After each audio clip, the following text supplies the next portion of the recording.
এই ফুল কত করে? একটা 10 টাকা করে ভাইয়া, আমাকে একটা দিয়ে দাও। ভাইয়া দেখো ওই লোকটা 5 টাকা দিয়ে চলে গেল, আমাকে একটা ফুল দাও। ভাইয়া আপনি তো আমাকে বেশি টাকা দিয়ে ফেলেছেন, কালকে আবার আসবো, এই নাও এই ফুল তোমার জন্য। এরপর আরিয়ান প্রত্যেকদিন একটা করে ফুল কিনে আর ওই ফুল প্রতিদিন এই মেয়েটাকে দিয়ে যায়। তোমার কি কেউ নেই? আমি অন্ধ হওয়ার পর থেকে আমার বাবা মা আমাকে ছেড়ে চলে যায়, তাহলে তুমি তোমার চোখের অপারেশন করে ফেলো, সার্জারি করতে প্রায় 40 লক্ষ টাকা লাগবে। এই জন্য আমি রাস্তায় বসে ফুল বিক্রি করি, যেন আমি আমার চোখের অপারেশন করতে পারি। তোমার এই বাড়ির জন্য শুধু 35 লক্ষ টাকাই আমি দিতে পারবো, এর বেশি কি দেওয়া যাবে না?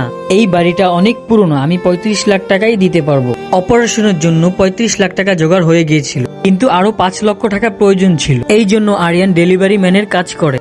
আরিয়ান তুমি হার মেনে যাও। না, আমি কিছুতেই হার মানবো না, আমার টাকা খুব প্রয়োজন, আমাকে একটা ফুল দাও। আরে তুমি এতদিন কোথায় ছিলে? এই কার্ডে পুরো 40 লাখ টাকা আছে, তুমি তোমার চোখের অপারেশন করিয়ে নাও।